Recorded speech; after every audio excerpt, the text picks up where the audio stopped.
trade, the MBI.com. This is John. This report is for the 10th of August. And yeah, well, we're continuing to move towards new highs. Everything is wonderful. US has capitulated pretty much to Iran at this particular stage, so they're going to open whatever version they're going to open, and the US isn't going to do anything. And what really can you do other than try and destroy them, which isn't going to happen? They're pretty much going to get their way. So, um, yeah, and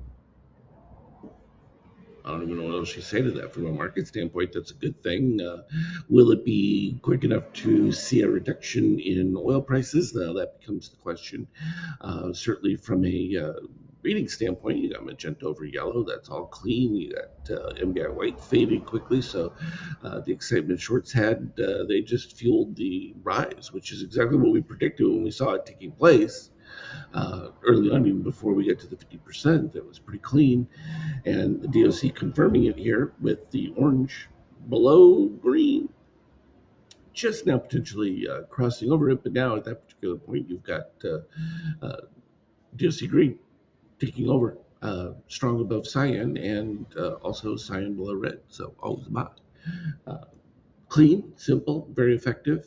Likewise, we look at the NASDAQ, and it was sort of carried along from what the S&P was doing, but same configuration.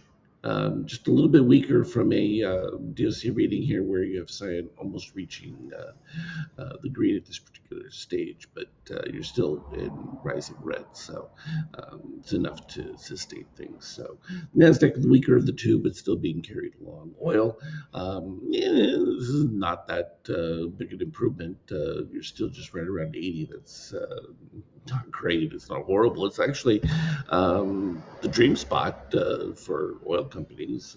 You're making a ton of money. It's not so expensive that people are freaking out, but it's at the high end. It's draining them, but you're making huge profit at the same time. It's great news for the euro, even though they're having difficulties. Their war footing is still on schedule, which means they can spend a ton of money, even though their budget deficit's pretty horrific when you look at them, but they think that they're relatively better than the U.S. is. So that's the comparison.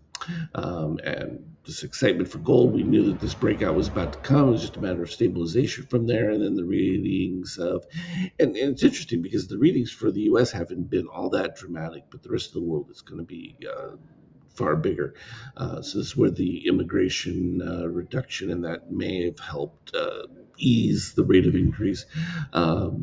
But it certainly isn't going to create a bust situation in the U.S. or worse, it's not creating the boom that you would have if you had lower energy prices. That would have really killed inflation, would have created a deflationary environment. So one could argue that maybe you started the Iran war because you didn't want to create a deflationary event prior to midterms. Now the question will become, after the midterms, do we see an escalation back with Iran? Who knows? Probably. But at this particular stage, they've got to resupply. They've run out of munitions. They realize the supply chain. And it just is a real clear point that Europe and or U.S. are not ready for a protracted battle of any kind, whereas Russia has proven quite resilient now with their war with Ukraine in their ability to produce now massive amount of armament. So yeah, it's just an indication that these trillions that you're spending for defense probably not very effective. From a Bitcoin standpoint, it's trying to eke out. There's still this whole cold wallet controversy thing, and whether you ever really had any of your keys and stuff like that supported outside of an exchange is a whole different issue. They'll battle that out back and forth. From a 50K standpoint, you can see we retraced part of those positive extremes. Didn't really do the rest yet, but that will be on a more significant breakdown reading. From a 5K standpoint, Friday had a nice move up, and then it retraced a little more than 50% of that move, and then retraced back up to the highs. And then it was just a bunch of back and forth, which is actually very clean. Makes it easy to just take the little running segments as they come and go from there. No objection to that. But clarity-wise, I don't think you have many answers from that standpoint, other than the U.S. economy is just basically holding on.